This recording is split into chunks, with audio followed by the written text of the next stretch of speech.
மக்கள் திட்டங்களுக்கு பணம் இல்லாத திமுக அரசிடம் கருணாநிதிக்காக பேனா சின்னத்திற்கு மட்டும் எங்கிருந்து பணம் வருகிறது என்று எடப்பாடி பழனிசாமி கேள்வி எழுப்பியுள்ளார்.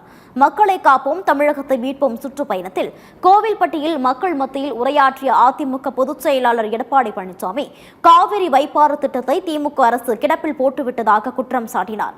அரசு திட்டங்களுக்கு பணம் இல்லை என்று கூறும் திமுக அரசு கடலில் பேனா சிலை வைப்பதற்கும் கார் பந்தயம் நடத்துவதற்கும் மட்டும் எங்கிருந்து பணம் வருகிறது என கேள்வி எழுப்பினார்.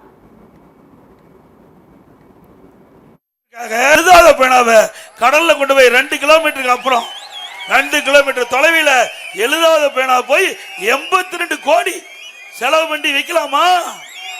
யாருடைய பணம்? யாருடைய பணம்? உங்களுடைய பணம். உங்களுடைய வரி மூலமாக பெறப்பட்ட பணத்தை இவர்களுடைய சுய லாபத்திற்காக, இவர்களுடைய குடும்ப விளம்பரத்திற்காக எழுதாத பேனாவை 2 கிலோமீட்டர் கடல்ல கொண்டு போய் பேனா வைக்கிறாங்க. இதுக்கு எங்கிருந்து பணம் வந்தது? எங்கே இருக்கின்றது பணம்? மக்களுக்கு பிரச்சனை, மக்களுக்கு தேவையான திட்டங்களுக்கு பணம் இல்லை. ஆனா இவருடைய தந்தைக்கு பேனா வைப்பதற்கு எங்கே இருந்து பணம் வந்தது? மக்கள் கேட்கிறாங்க. நியாயமானதானே?